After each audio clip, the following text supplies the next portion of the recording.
Ayan, good day mga bossing. Pinapaliha ko na yung kanyang brake booster. Para sa Lancer po ito.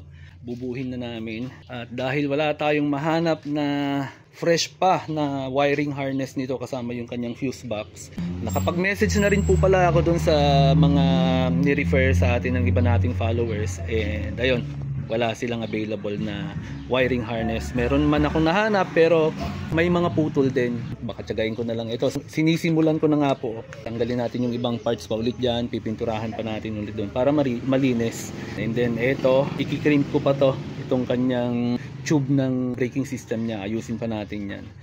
Iaayos natin ng lagay. Hanapan natin kung saan pinakamaganda. Magse-semi wire tack po siguro ako. Hinahanapan ko lang kung saan ko ipepesto. Mitsubishi Lancer. So may sentimental value ito kaya pina-restore po talaga sa atin. Kung gusto niyo magpa-restore, nag-a-advise po muna ako na pag-isipan nyo mabuti kung ikikip nyo yan at saka kung may sentimental value talaga yan, maaayos at maaayos yan and mapapaganda yan. Ang tanong nga lang po, ikikip nyo po ba? Kasi kung hindi, sayang ang pera ninyo. So bago kayo magpa-restore ng sasakyan, siguraduhin nyo po muna na ikikip nyo siya, hindi nyo siya ibibenta at aalagaan nyo siya after. Kasi kung hindi po, sayang yung pera, napakamahal pa naman mag-restore, lalo na po kasama yung mga wiring, harness. Ang hirap din maghanap ng mga parts niyan, gagastusan nyo po talaga yan. Yung makina pa, ayusin pa, di ba? Mga pangilalim, gagastusan po talaga ng malaki. So bago po ninyo ipa-restore yung mga sasakyan ninyo, siguraduhin nyo na ipangkikip nyo. And tignan nyo naman tong Toyota Corolla Love Life ni Boss Aljo, no? Nabuffing po natin to ng isa pa lang at 1,500 pa lang yata ang naliha dito. 1,500 pa lang ba yung naliha dito, wet sanding? Wala pang 2,000, no? So wala pang 2,000, ito 2,000 pa po yan. Ganyan po talaga ako mag-buffing, medyo matagal po, pinapatuyo kong maigi. Pero pagka na pakunat naman maigi yung kanyang pintura, talaga namang ang sarap pakintabin. Ayan. Iba-iba po ang style ng mga pintor, ng mga detailers, iba rin po yung pamamaraan ko. Ngayon, iba na naman yung fina-follow ko, mga ano naman, kakaibang technique naman. Wala pong masama dyan, kanya-kanya tayo ng estilo at maraming magagaling na pintor. Kung ano yung diskarte nila, basta mas mapapaganda nila yung auto, kanilang diskarte yon. Same din po sa mga mekaniko. Ang ganda niya talaga oh.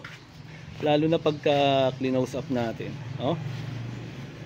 Yan mga bossing oh. Dito tayo, tignan natin mga bossing kung ano. Kitang-kita siya sa personal oh. Tingnan natin kung ano. Ayan siya, mga boss. Pero pagka malayo o may lilim, black lang siya.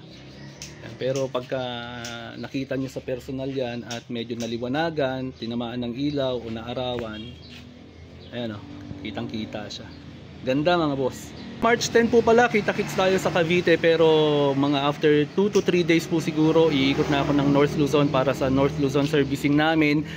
At babalik po ako ng Cavite siguro after namin makapag-ikot ng Luzon, dahil marami pong nagre-request and ang dami na rin po nagpapaschedule. At pwede po kayong magpagawa sa akin pagka mapadaan ako sa or malapit ako sa mga lugar ninyo. Ang priority natin syempre yung mga nagpa-schedule talaga na nagbayad ng package.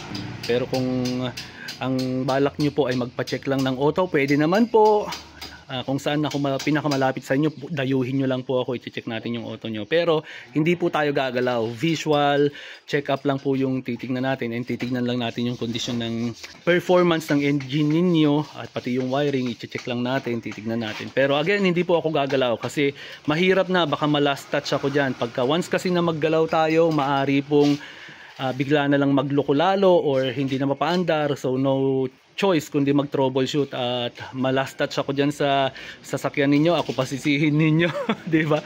Ipapacheck lang bigla nang hindi umandar o bigla nang namalya, mahirap na, kaya hindi po ako gagalaw. Kaya kung alam nyo po na may problema na yung auto ninyo, ipagagawa nyo na po. Check natin, then ipadiretso gawa nyo na po. So yung mga bossing, kita-kits po tayo soon sa Luzon. God bless po!